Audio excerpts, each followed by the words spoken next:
Hola, ¿cómo están? Eh, Se me ocurrió hacer un comentario para el programa Barracuda, muy breve, sobre la capacidad que tienen algunos escritores de escribir en primera persona. Y suele ser a veces, o suele confundirse con la exhibición, la vanidad, el dominio de la memoria.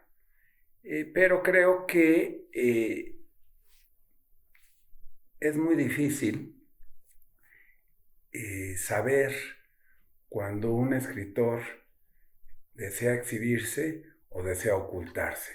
En mi caso, la primera persona me ayuda a ocultarme más que estar presente. Hablar de uno mismo es difícil porque en primer lugar uno no sabe quién es uno mismo. Yo soy yo o yo soy yo varias veces. Entonces, creo que eso nos lleva a la posibilidad de la introspección a través de la escritura. Nos conocemos y nos reconocemos, nos autoexaminamos y nos miramos. Hay un yo que mira a otro yo. Tú mismo te observas, piensas, juzgas, te conoces. Sin embargo, no es sencillo hacerlo.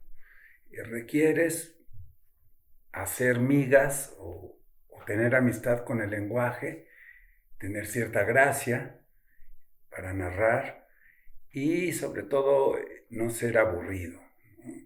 Los antiguos dandies, como bien pensaba Baudelaire, eh, les molestaba mucho que interrumpieran su aburrimiento. A mí me gusta que interrumpan mi aburrimiento y una memoria, biografía, libro escrito en primera persona, creo que debe de tener una buena relación con el lenguaje, pero de ninguna manera es un autorretrato perfecto de uno mismo. Y tampoco creo que sea un acto de vanidad, por lo menos en los buenos escritores, como nos podemos remontar a Montaigne, a las Confesiones de Rousseau y a tantos otros escritos que ustedes, me imagino, conocen, de Henry Miller, de Charles Bukowski, de John Fante, de José Agustín.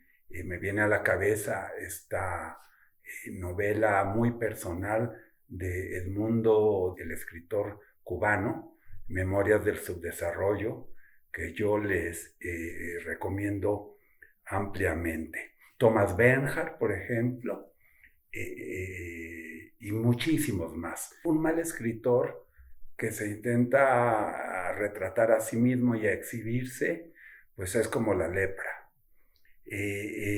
Sin embargo, yo he encontrado grandes obras en la literatura donde es la introspección, la buena letra, la profundidad, la capacidad de autoconocimiento.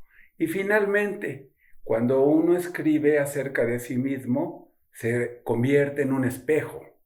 Y en ese espejo se miran los otros.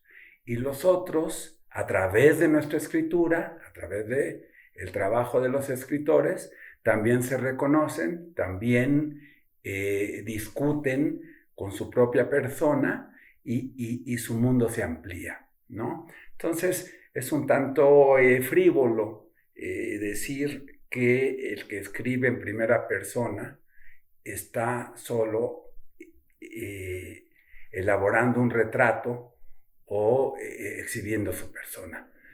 Eso es todo. Les dije que sería breve e incluso a mí me ha parecido demasiado largo y cansado. Gracias. Nos vemos.